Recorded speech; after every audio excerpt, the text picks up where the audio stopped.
pieces. So let me just show you first here. I want this guy to be silver, so I started with with gray chocolate, and then I can just put some silver luster dust on him later, and I think that'll look pretty sharp.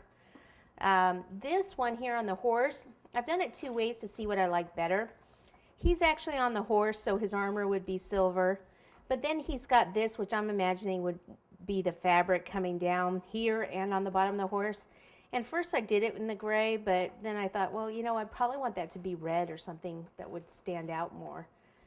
Because I just think of that when you think of a princess cake and the guys driving around on their riding around on their horses. But then this way we still have the horse white, and we can just do some detail work with petal dust and luster dust, which we'll talk about a little bit later. Other molds that I found this little princess carriage. So I made one of those, and I actually put the candy stick on it. That way, if I want to stick it up in the cake, I can. And then I've got a little princess crown and scepter here. This key I thought would be great, you know, the key to the castle. And then I've made a large castle like this. Most of these pieces I did in the white coating chocolate. And then I have the little small princess thing too, which I might not even use if I use that big one, but I thought I had it, so why don't I just go ahead and do it. And then, you know, anything I don't use, I can go ahead and melt down and use it for something else. So all these pieces have been done ahead of time so that as I put the cake together, it will be much quicker to do. So let me just get all of this out of the way, and then we'll get our cake out, and I'll show you how to make it into a book. Hello! I have a half-sheet cake here, and then I've got two half-sheet boards taped together. I've actually cut a little bit off of my cake on the edge just to make it a little bit thinner so that I can turn it on the board. So it's a little smaller than a half-sheet. What I'll do here is take my double-sided tape and just pop a few pieces on here. Now, if you want, you could actually make the cake board look like the jacket of the book. I'm going to add some fondant around the edge to do that, but that is certainly something that you can do. I'm going to try to place it as far back as I can, so I have a little bit of room here in the front if I want to place something there. So let me just pop that down. Okay, turn it, see what I mean there, how I've got some extra space. And then, don't know why I'm moving the crumbs, because I'm going to make more crumbs right now.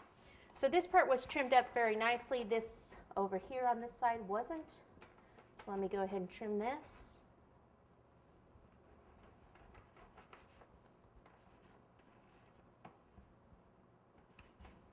And then figure out where the middle is. If you want to measure it, you can. I'm going to eyeball it, make a line there. Then what I'm going to do is actually cut a little piece out here. So this is the open book that we're doing. Little piece out this way. A little more in the center. Pop that out.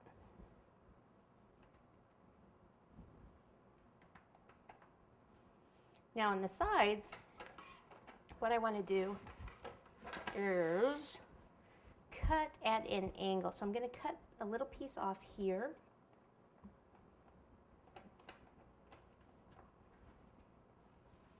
And then I'll come back and even it up a bit. And then I like to kind of round this a tad bit.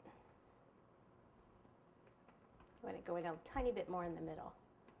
There are pans out there too that you can actually bake in that look like a book, an open book. But sometimes those pans, I mean, it's like, gosh, if you get a pan for everything, you're just gonna have, you won't have any space left in your cupboards. And this is pretty easy to cut.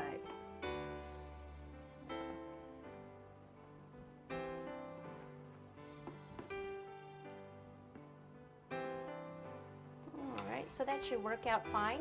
Let me clean some of this up and then I'll show you how to ice it.